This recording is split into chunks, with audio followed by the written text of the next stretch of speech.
మీ business ఏదైనా మీ ఊర్లో promotion చేయాలంటే అది సుమన్ టీవీతోనే సాధ్యం. ఇప్పుడే సంప్రదించండి.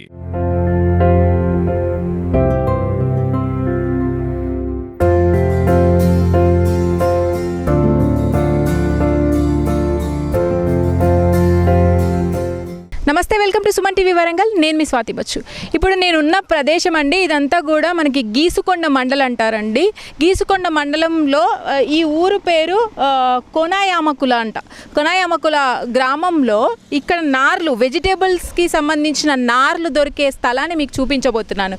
ఇది కొత్తగానే ఉంటుంది, మన వరంగల్ వాళ్ళకైతే చాలా తక్కువ మందికే తెలుసు. అంటే రైతులకి దాదాపుగా పరిచయం ఉన్న ప్రదేశం, వాళ్ళకి కావాల్సిన కూరగాయల నార్లని ఎంచుకుపోయే ప్రదేశం అని చెప్పొచ్చు. వీళ్ళు కొంచెం ఇన్నోవేటివ్గా ఏవి కూడా అడ్డం రాకుండా వీళ్ళకి ఆ నార్లు ఏవైతే ఉన్నాయో వాళ్ళు ఇన్నోవేటివ్గా పండిస్తున్నారు. వాళ్ళకి రైతులకు అందజేసే ప్రక్రియలో ఈ నర్సరీని ఏర్పాటు చేశారంట.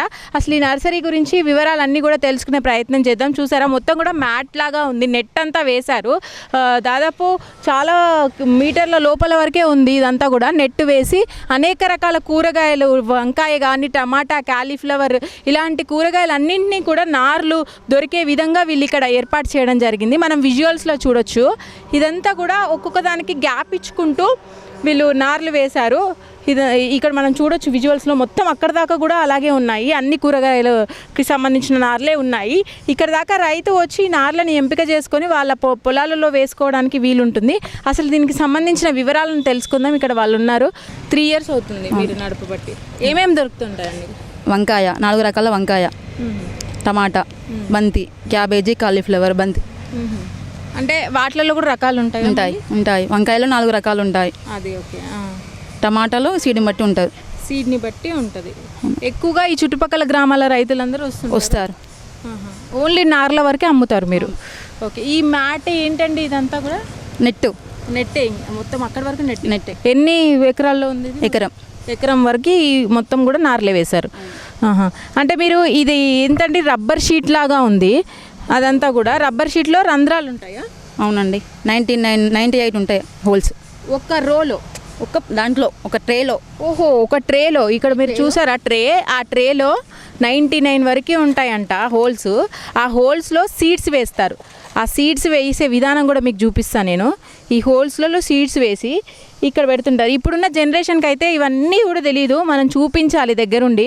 యాక్చువల్గా ఈ నార్లు వేయడం కానీ, వాళ్ళ పొలాలలో వేసుకోవడం కానీ, తీసుకెళ్ళి అదంతా ప్రాసెస్ అంతా చూపించాలి. వాళ్ళకి తెలియదు కాబట్టి. రైతుల కంటే ఆల్రెడీ అలవాటే ఉంది. ఇట్లా పెడతారనమాట. ఈ గట్టు మొత్తం ఒకటే వెజిటేబుల్ పెడతారు. ఆ గట్టు మొత్తం? అవునండి. అనేక గట్లు ఉన్నాయి ఇక్కడ. అలాగే 99 హోల్స్లలో నార్లు వేసేసి మొత్తం కూడా దాంట్లో ఈ బెడ్ మొత్తం కూడా అలా పరుస్తూ ఉంటారు. ఎన్ని రోజుల వరకు ఉంటుందంటే సీడ్ వేసినాక? 20 డేస్కి వస్తాయి. టమాటా 20 డేస్కి. ఓకే. ఒక్కొక్క దాన్ని బట్టి డేస్ మారుతూ ఉంటాయి కదా? అవునండి, అవును. మిర్చి అయితేనేమో 40 రోజుల నుండి పైకి పెట్టుకోవాలి. టమాటా, వంకాయ 20 డేస్ పైకి పెట్టుకోవాలి. అంతే. అన్ని రోజుల తర్వాత రైతు వచ్చి తీసుకెళ్ళచ్చు. 20 ఎబో తీసుకెళ్ళాలి, లోపు తీసుకెళ్ళొద్దు. మీరు అంటే సీడ్స్ వేసేటప్పుడు ఇంకేమైనా కెమికల్స్ వాడడం అట్లాంటివి ఏం వాడము? ఓన్లీ సేంద్రియ ఎరువు ఉంది. సేంద్రియ ఎరువుతో పండిస్తుంది. అవునండి. ఎక్కువ కోకోపేట అంతే వాడతారు. వర్మి కాంపోస్ట్ కలుస్తుంది అందులో, కోకోపేటలో. ఓకే. ఇది రోడ్కి దగ్గరే ఉందండి. మనకి చూసుకున్నట్టయితే హైవేకి పక్కనే ఉంటుంది. ఈ సీడ్ వేసే విధానాన్ని కూడా మీకు చూపిస్తాను, రండి. సో లోపలికి అయితే వచ్చానండి, నర్సరీ లోపలికి. ఇక్కడ ఇంకొక మీకు చూపిస్తాను. ఇక్కడ ఇది కనిపిస్తుందా, వాటర్ పడుతున్నాయి ఇక్కడ చుక్కలు చుక్కలుగా. ఇక్కడ నుంచి ఈ నార్లు ఏవైతే ఉంటాయో వాటన్నిటికీ కూడా వాటర్ సప్లై అవ్వడం కోసం ఇప్పుడు రెయిన్ ఎలా పడుతుందో అలా ఆ విధంగా ఇక్కడ ఎక్విప్మెంట్ సెట్ చేయడం జరిగింది. రోకి ఒకటి చొప్పున ఇది ఉంది. అయితే ఎక్కడైనా అవసరం లేదనుకుంటే వీళ్ళు ఆ రోకి సంబంధించిన ఆఫ్ బటన్ ప్రెస్ చేసుకుంటారు, మిగతా చోట్లలో పడుతుంటుంది. మొత్తం నర్సరీ కూడా అక్కడక్కడ అన్నీ కూడా ఇవే ఉన్నాయి. ఒకే దగ్గర వీళ్ళకు సిస్టమ్ ఉంటుంది, మొత్తం అన్నిటికీ ఆపరేటింగ్ అనేది ఉంటుందన్నమాట. సో అది వర్షంలాగా పడడం వల్ల వాటికి స్ప్రెడ్ అయిపోతుంది వాటర్. ఎక్కువ పడకుండా మరి తక్కువ పడకుండా వాటికి ఎంత అందాలో అంత అందుతుంది అనమాట. మనం ఇక్కడ లోపలికి వచ్చాక ఇంకొకటి చూపిస్తాను మీకు. ఇక్కడ సీడ్స్ వేస్తున్నారు చూడండి. ఆ కోకాపేట్ మొత్తం కూడా కవర్ చేసిన తర్వాత ఈ రబ్బర్ షీట్లో దాని లోపల ఈ గింజ వేస్తారు. కొంతవరకు కవర్ చేసేసి కోకాపేట్ సగం వరకు, తర్వాత గింజ వేస్తారు. గింజ వేసిన తర్వాత ఫుల్గా మళ్ళీ నింపేసి అక్కడ చూడొచ్చు మీరు లెఫ్ట్ సైడ్లో ఫుల్గా నింపేస్తారు. మొత్తం కూడా దాంతో నింపేసేసి అది పూర్తయిన తర్వాత మళ్ళీ మన బెడ్ల మీదకి తీసుకొచ్చి బెడ్ల మీద పరుస్తూ ఉంటారు. ఈ ప్రాసెస్ అంతా మనకి ఏదైతే వెజిటేబుల్స్కి సంబంధించిన నార్లు ఉన్నాయో అన్నిటికీ కూడా ఒకటే ప్రాసెస్ ఉంటుందన్నమాట. ఒక వారంలోపు తీసేవి కొన్ని ఉంటాయి, తీసుకెళ్ళేవి వారం రోజులు పట్టేవి కొన్ని ఉంటాయి వెజిటేబుల్ని బట్టి.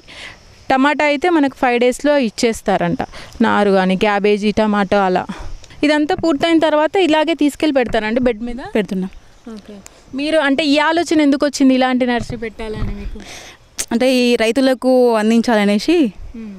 మనకి ఎక్కడ చూసినా బయట వస్తే ఇంత రాదు, జర్మిషన్ ఇట్లా రాదు, ఇట్లా ఇందులో అయితే 99% వస్తుంది అనేసి. అంటే సేంద్రియంగా పండించాలి అన్న ఆలోచన ఒకటైతే మనకి రైతులకి అందుబాటులో మీరు చుట్టుపక్కల రైతులందరినీ కవర్ చేసేటట్టుగా ఇక్కడ పెట్టారు. అంటే మీరు ఎంతమంది ఇది అనుకొని పెట్టారో? ఒకరే ఉన్నారు? ఒకరే. మీరు ఒకరే అనుకొని పెట్టారు. అంటే మీరు అగ్రికల్చర్ మీకు ముందు నుంచి అలవాటు ఉంది. ఓకే. ఎవరెవరు చూసుకుంటారు ఇక్కడ మరి? మా సారు నేను. అంటే ఆయన కూడా వ్యవసాయమే చేస్తారు. ఇప్పుడున్న సిచ్యువేషన్స్లలో వేరే వేరే ఫీల్డ్కి వెళ్ళిపోవాలి, ఎక్కువ సంపాదించుకోవాలని ఉంటుంది. ఇలా చెట్ల మీద నార్ల మీద ఇన్వెస్ట్ చేయాలని ఎందుకు అనిపించింది? చిన్నప్పటి నుండి వ్యవసాయం చేసేవాళ్ళం మేము. ఇప్పుడు ఇది పెట్టాలని ఆలోచన వచ్చి పెట్టాము, మేము కంటిన్యూ చేస్తున్నాం. ఓకే. అంటే మీ చుట్టాల తరపున వాళ్ళందరికీ కూడా అంటే మీరు ఈ ఫీల్డ్లో ఉండడం నచ్చిందా? నచ్చింది. చేస్తారు. పిల్లలు ఎంతమంది? ముగ్గురు అబ్బాయిలు, పాపలు, ఒక బాబు. 2 పాపలు. మేనేజ్ చేసుకుంటున్నారా ఇప్పుడు ఈ స్కూలు ఇంకా ఇది? అత్తమ్మ వాళ్ళు చూసుకుంటారు పాప వాళ్ళని. ఉండడం ఇక్కడే ఉంటారా? లేదు, ఇంటి దగ్గర వెళ్ళి వస్తాం. ఎక్కడ మీది? మంచనగిరి అంటే ఒక 5 కిలోమీటర్ల అటు ఉంటుంది. వెళ్ళడం, ఇక్కడ చూసుకోవడం అంతా కూడా పొద్దున్న నుంచి రాత్రి వరకు ఉండాల్సి వస్తుందా ఇక్కడ? ఉండాల్సి వస్తుంది. మార్నింగ్ 7 గంటల వస్తాము, 6 అయితే వెళ్ళడానికి. ఈవినింగ్ 6 వరకు. నైట్ మరి అంటే ఏదన్నా రావడం కానీ దాడి చేయడం కానీ అట్లా ఏమైనా ఉంటాయో? పందులు అవేమి ఉండవు, కోతులు అవేమి ఉండవు. అంటే ఉంచుతారు, ఒకరు ఉంటారు నైట్, వాచ్మెన్ ఉంటాడు. పొద్దుంతా ఒక వాచ్మెన్, ఇప్పుడు వెళ్ళండి చూడు ఆయన ఉంటాడు, నైట్లో ఒకరు ఉంటారు. కంపల్సరీ ఇక్కడ ఉంటారు, ఉండాలి. నీళ్లు పోయడం అనేది ఏ టైంలలో ఎక్కువ? ఆఫ్టర్నూన్ పోస్తాము, 1 or 2 అట్లా వేస్తాం. రోజుకు ఒక్కసారి పోస్తుంటారా? అవును. అంటే ఈ సీజన్ బట్టి సమ్మర్లో అయితే 2 times 3 times, ఈ వర్షాకాలంలో అయితే 1 time అట్లా.